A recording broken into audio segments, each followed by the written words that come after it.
Okay, so Liren is trying to get qualified for the candidates. For that, he has to be the highest rated player in the FIDE rating list and he has to complete 30 games to reach the candidates.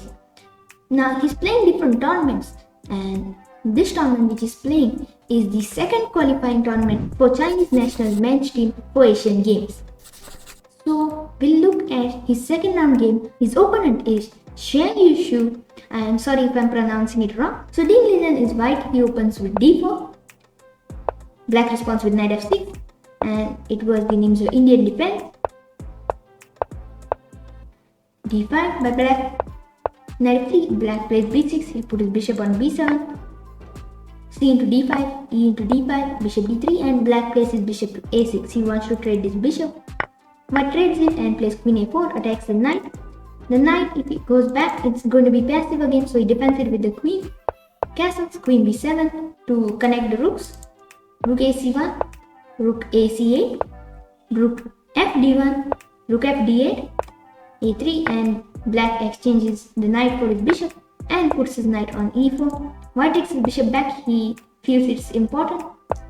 c5, black opens the position. d into c5, b into c5, b4. White is also trying to push his pawns. c4, black creates a castle here but gives the d4 square for the knight. So white plays knight d4, knight d6, rook b1. White is looking forward to play b5. Black plays rook e8, queen a5, knight c7. To play knight b5 and stop b5, white plays a4 and black plays c3. Trying to push the pawn further. It looks like it's free, but if you take it, there's knight to c4 and this queen doesn't have many squares and it can get trapped. Let's say you play queen to c5, there's knight to a8, the rook attacks your queen. If you try to exchange the queen, there's knight a to b6 and let's say if you try to pin this knight, then there's a6 and your queen is trapped. You still get the rook and the knight for it, but it's not such a great position to play for a win. So of course, white sees this and here he takes advantage of this move. By the way, c3 is a bad move because of b5. Now he's planning to play b6 and there are a lot of threats.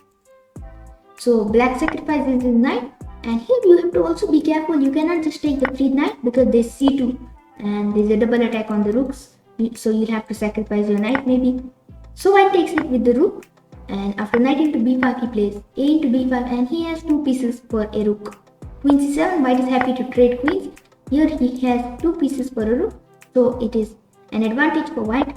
Rook c1, rook c4, king f1, black plays a6, d into a6 and now black tries to capture the pawn. Here he couldn't try to attack it because of this strong knight. So he tries to put the pawn on the a file and then try to capture it.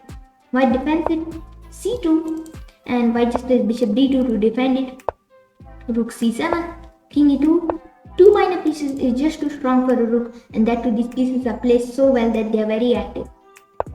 Rook a5, white gives up that pawn but takes the d5 pawn and black cannot promote this pawn. Rook a2, he tries to defend it, white attacks it and now he has to give up the defense for that pawn. f6, knight into c2, rook a c7 and Liren went on to win the position. He pushed his pawns. Here he has a pawn extra and two minor pieces. So he's having an advantage.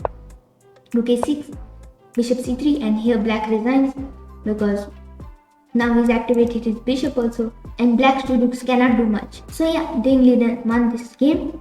If you want me to give the recaps of this tournament, please let me know in the comments below. This is Edrick Vaz. Thanks for watching and I'll see you in my next video.